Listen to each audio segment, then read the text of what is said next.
Welcome back to the swamp, everybody. Today, we are here covering some more unexplainable stories sent in by viewers just like you.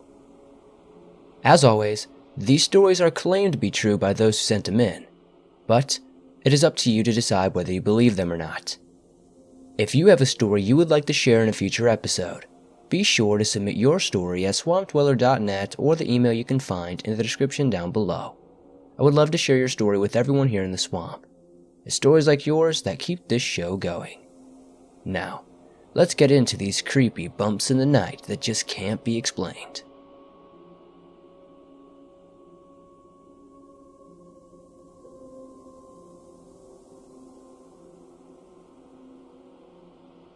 I've never been very big on the paranormal aspect of life. My wife and I lost our first home to a tornado. We stayed with her mother for a few months until we found an apartment. The first 4 or 5 months in the new apartment went pretty smooth. Then we started hearing bumping. The sounds of footsteps in the very small attic. That was really it for the first year or year and a half. Then things ramped up a little. My wife would see a shadow sometimes.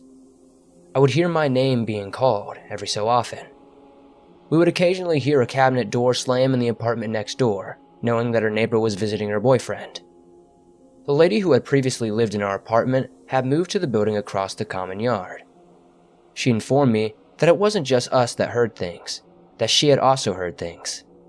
Our neighbor had been hearing her name, thinking it was one of us playing tricks on her. The whole time I had wanted to deny it all happening.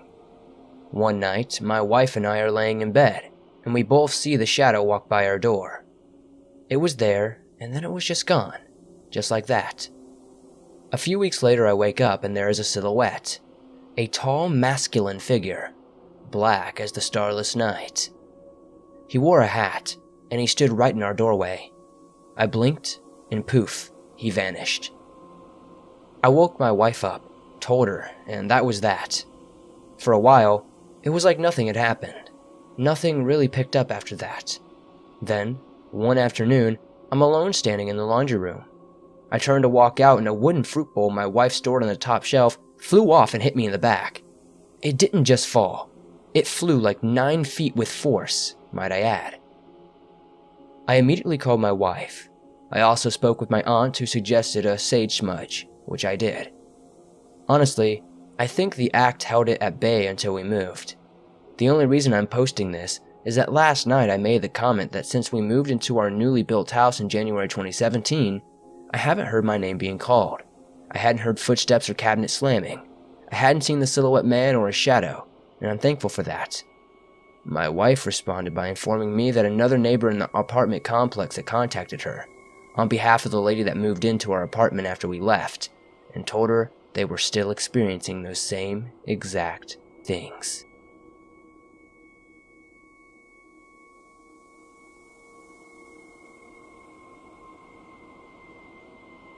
Four people, including myself, were going through a graveyard at a town a few miles over from where we live.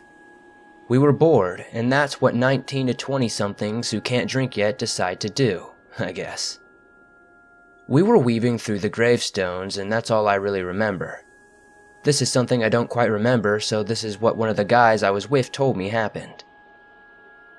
I walked into the graveyard fairly normal. And then I wandered off and stared at a tiny pond for about 5 or 6 minutes, frozen in place. One of the guys came up and shook me, but I didn't respond. They kept shouting my name, but I was just standing there, zoned out. They asked me what I was doing, and I mumbled, "It's hot in here, I want to jump in," as well as other variations of the same phrase. They finally ripped me from my spot, and I started trailing off again. They followed me around, and then I just fell to my knees. This is where I began to remember things. It felt like my lungs were burning. I couldn't breathe, and 2 of the 3 guys had to help me up. It felt like glass shards were bouncing around in my lungs when I tried to breathe. I had no idea what was going on. They hauled me out of the graveyard and got me in the car. The pain started to slowly subside and I could start making out words. One of the guys just happened to be a part-time firefighter and had medical experience. He asked me my symptoms as we drove back to a friend's house that lived in the same town to make sure I was okay. He didn't say it then, but according to him, the symptoms didn't make any sense. When we got back, my friend grabbed his mail, and there in paper, a couple of days ago, an elderly man living in the apartments on the town square died from smoke inhalation after the apartment caught fire. My firefighter friend finally told me that the symptoms sounded like smoke inhalation. To this day, can't really explain that.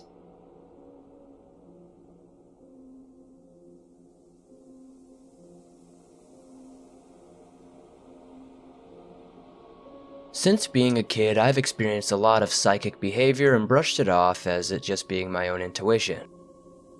These past few months I've had very weird, unexplainable synchronicities, entirely accurate predictions, and overwhelming deja vu.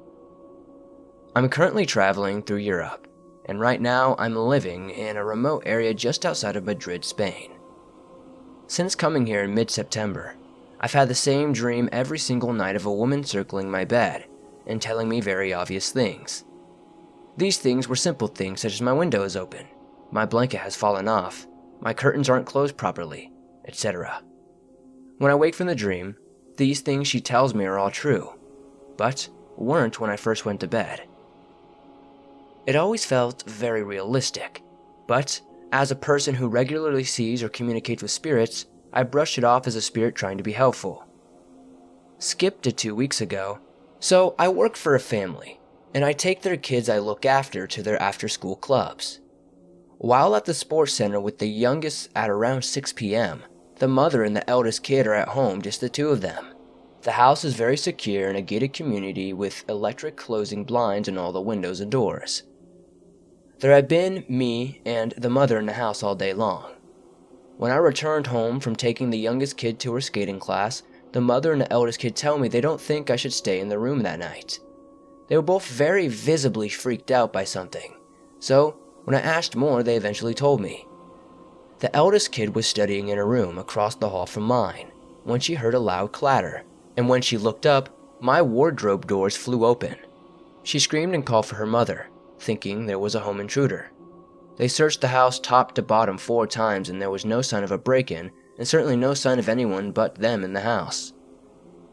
I wasn't too worried about this as I know there was definitely some sort of presence in my room, and it probably wanted the attention from the kid. Before bed, I did a basic, "you're not welcome here" talk to whatever was in the room, and I got a feeling of dread from doing it. I brushed it off and went to sleep. The dream of the woman telling me things never happened. Instead, I woke up to a man standing over me with a grin on his face. He shouted, "You're the one who isn't welcome," and then let out a really deep growl. I was so scared by this I turned my light on, straight away, and rang my parents back to England for some reassurance. The time was 4:24 a.m. Since this incident, I have felt watched and very uneasy in my room, and have noticed things going missing. The dreams of the female spirit are lessening, and the amount of nightmares I'm having are increasing. After all of this, I think this man that I saw is causing it.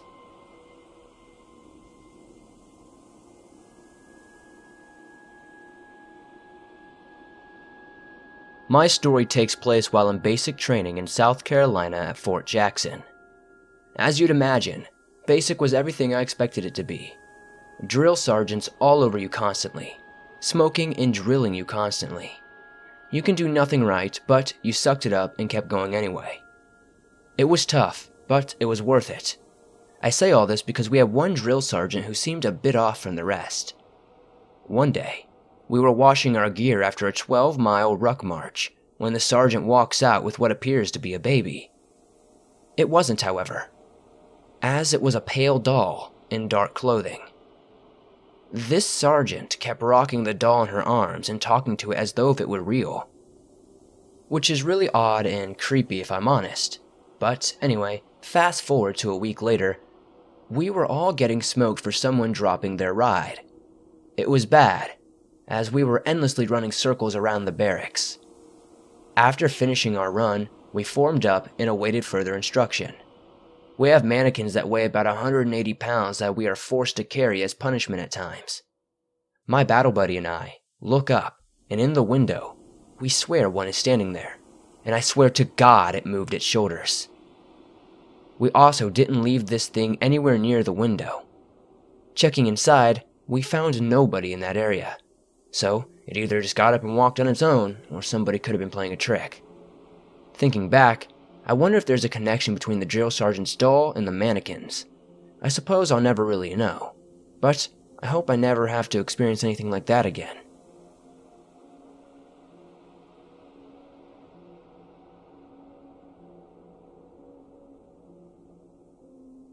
I'm not sure what this thing is, and I won't claim I have a clue. All I can say is my friend and I were contacted for predator removal.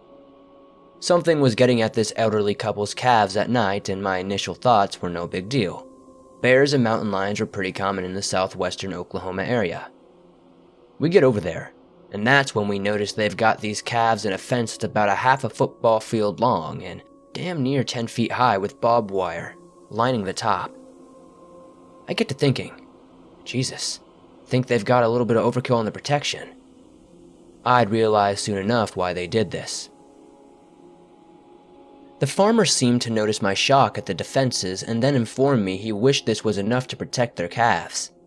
He seemed perplexed as he explained that whatever was killing their calves was somehow getting over this fence after killing them. The older man recently even electrified the fence to add protection, but every morning a new calf was dead, missing, or both. Looking it over, the pen seemed fortified like a prison. The wife told us something even stranger after the man explained he carried weapons at all times now. She said, whatever killed the calves would come out at 2 a.m. every morning on the dot, and then would head off right after it kills and disappears into the hills. So in the interest of catching this thing, I wait around till about 1:55 in the morning when everything suddenly goes deathly silent. I'm talking no bugs or any sound. Everything ceased completely. I'm getting excited at this point, thinking I'm about to bag a bear or a huge cat or something. How silly I was for what I saw left me awestruck and dumbfounded. There was this huge, monstrous beast in the distance. It was completely dark, and it shouldn't have been able to see me, but it was hunched over, snarling with a long snout in the trees, staring right at me, or so it seemed anyway. I waste no time in firing a shot off, trying to hit the thing between the eyes. I then dropped to the ground, and before I could grab my walkie, the thing is on all fours and on the run. I aim and fire off another 30-06 shell at the thing, but I don't think I killed it. Whatever this monstrosity was acted as though I merely scared it off. I'm not sure what I saw that night. I still have no explanation, and I was unable to ever find out. I will say, however, it is the most single, unexplainable thing I've witnessed in my time on this earth.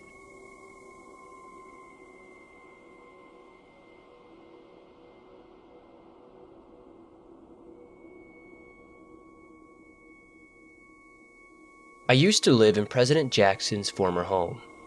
This obviously lends itself to many cool and historical facts, but it also tends to lend itself to some interesting and creepy history.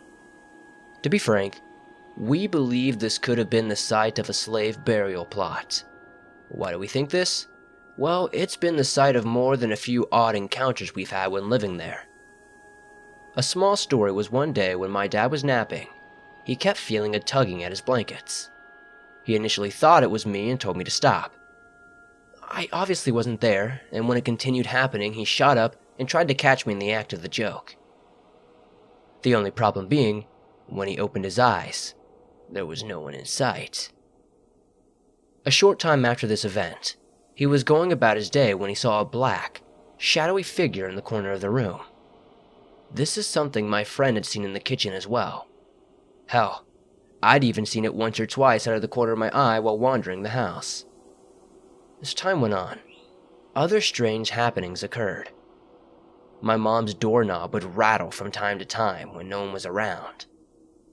A more recent occurrence was when I was chilling in my room, when a snow globe flew off my desk and hit the floor, shattering it.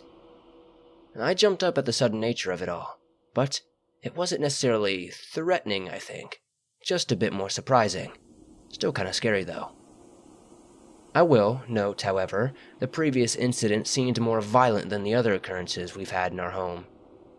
That said, nothing violent has happened since, and we've taken to naming the spirit of the place Charles. However, he seems friendly for most of the occurrences, but the situation was still unnerving.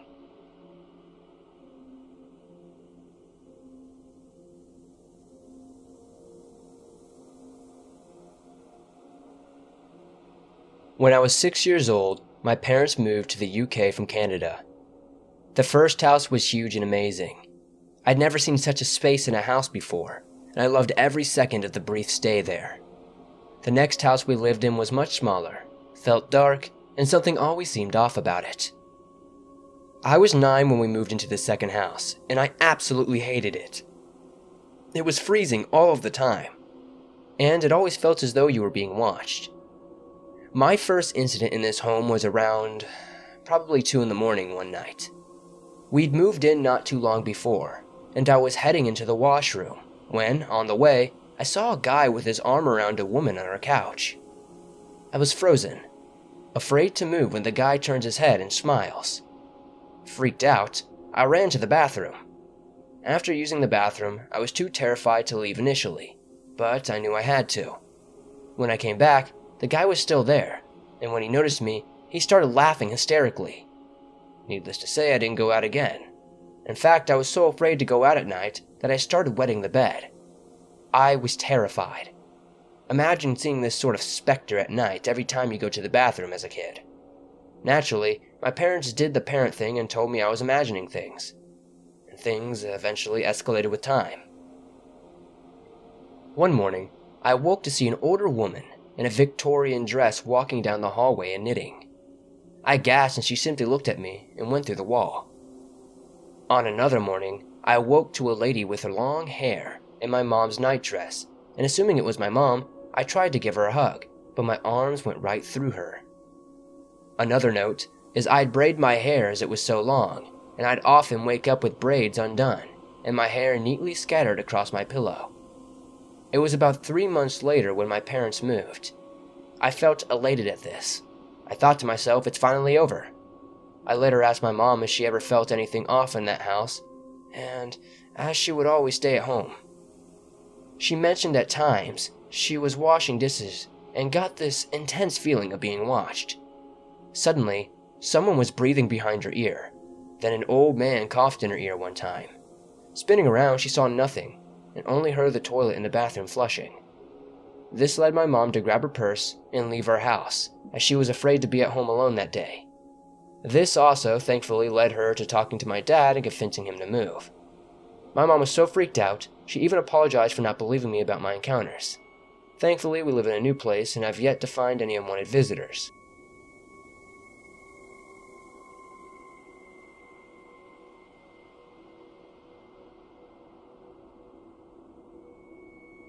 I've lived in the mountains of northern Georgia all of my life.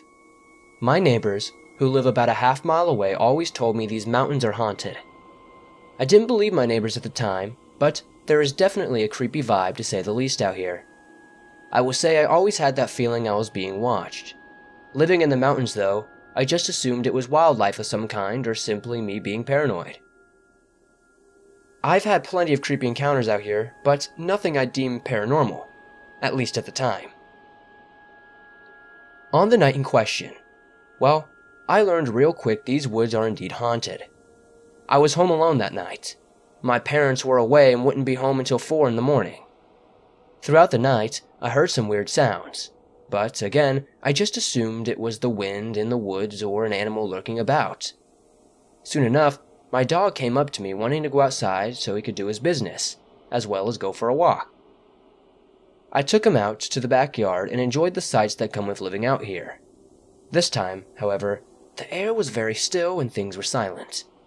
This struck me as very odd as it was summer, and that meant that the katydids and the crickets were usually in full force. I listened for the wind I'd heard earlier, or some sign of noise, or life in general, but it seemed there was nothing. You know when you feel like everything is too quiet? Well, that's how it felt. and I was getting that feeling of being watched again. Just as I am ready to bring my dog back in, I hear a loud snapping of a branch in the distance. Startled by this, I look over to where I heard the branch snap. That's when I saw a figure that stood 7 feet tall and looked human. Freaked out, I went back inside. Soon after this, while hunkered down, I hear the sound of footsteps on my porch. I'm trying to calm myself and slow my breathing when I hear the doorknob rattling. Suddenly, there was a scream so shrill and terrifying, I will never forget it. The scream was the sound of a terrified woman followed by a gunshot. Without thinking, I shot out towards my porch where I found blood, but no man or woman anywhere in sight.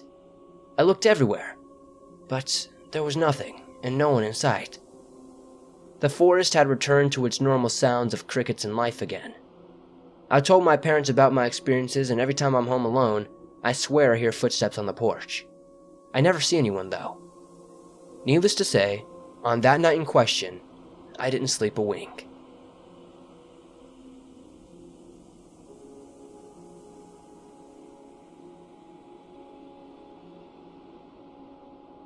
This is one of the rare paranormal experiences I've had in my 21 years of life. At the time this story happened, I was 11 and living in Illinois, roughly 2 hours outside of Chicago. My sister had just been born a few months before, and my mom went out with friends quite a bit while my dad was away home working. This left myself, my little brother, my little sister, my uncle, and my bubby, which is Yiddish for grandmother. It was late at night, and everyone was sleeping but me. I was watching Goosebumps in the family room while my bubby was asleep on the couch. As I'm watching the show, I suddenly hear a low knocking on the front door. Curious and a little hesitant, I went to the front door and opened it to see who was knocking. I found it odd that someone would be knocking at almost 11 at night anyway. Opening the front door, I see 2 boys at the door. One looked to be 14, while the other looked to be around my age. They were both in hoodies and jean pants. The oldest did the talking while the youngest stared silently and almost nervously. I remember getting this feeling that something was off, but I listened anyway as the older one spoke and said, "Evening, sir. We aren't from around here and are lost. Can you please let us into your home to make a phone call so our mom can pick us up?" Puzzled, and not really buying the story, I turned down their offer. After turning them down, the oldest kid became more insistent that they really just wanted to use the phone. I said once again, more firmly, no. The moment I was saying this though, I looked down to see my hand slowly moving toward the screen door handle, almost of its own free will. Freaked out by this, I pulled my hand back and shoved it into my front pocket, at which point, the oldest kid seemed to notice I was nervous. That's when he said, "Come on, mister. It's not like I have a gun." I stood there, stunned in silence for what seemed like forever, when suddenly the oldest kid dropped the kind act and appeared to grow angry. He then said, "Mister, we can't come in without your permission. Give us permission." I insisted yet again, no. It was at this point the boys removed their hoods, and I'll never forget what I saw to this day. They had completely black eyes. No pupils. Nothing. I was so shocked by what I was seeing that I spit out the dumbest excuse I could find to get them to go.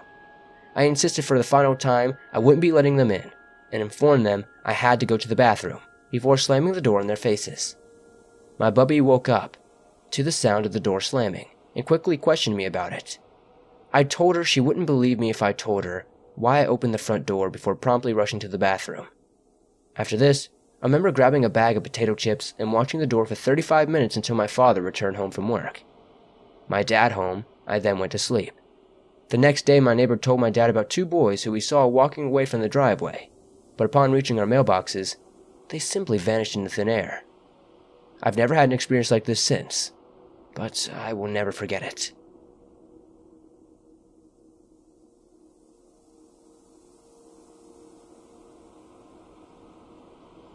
About 15 years ago, I was working at a nursing facility that was set up inside an old hospital.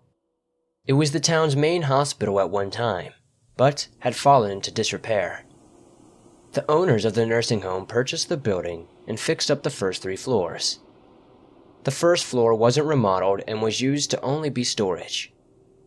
Since the staff had no reason to go to the 4th floor and the maintenance crew was still working up there, the main elevator was programmed to only stop on the first 3 floors.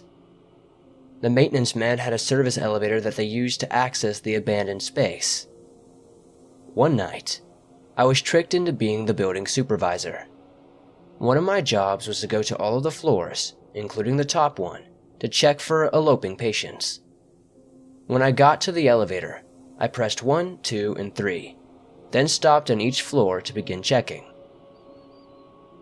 When I finished the 3rd floor, I pressed the button for G, the ground floor. Oddly enough, the elevator started going up and not down. My heart started racing because I didn't push the button. When the doors opened, the floor was pitch black. I poked my head out and gasped. Someone pushed the button to catch the elevator. The down arrow was lit up. I jumped back onto the elevator and started hitting G. I got off on the ground floor and got on to the service elevator. When I reached the 4th floor, all of the lights were now on, and the unit was a wreck, with debris scattered everywhere. I jogged down the long halls checking for stray patients or squatters. Just as I was approaching the nurse's station, I had a clear shot of the elevator. The power went out. I yelped and ran to the elevator and got on. I pressed G and held my breath. Suddenly, the desk light inside the old doctor's office clicked on. I hit the button repeatedly and returned to my floor. The elevator continued to stop on the cut-off floor, as did the power outages on that unit. Since there were no cameras at the time, I'd fib and say I checked the floor. I just stayed on the elevator and then did head counts. I did this until the day I quit, but I never set foot on the 4th floor again.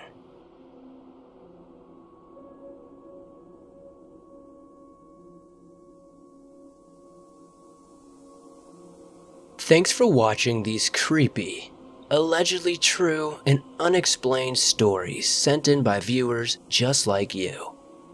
If you enjoyed these stories, please hit that like button as it helps me out a ton. The more likes this video gets, the more YouTube promotes it to fresh new eyes. If you're new to the swamp, want to subscribe and turn on notifications to never miss a new video. I upload them almost every single day on all things natural and supernatural.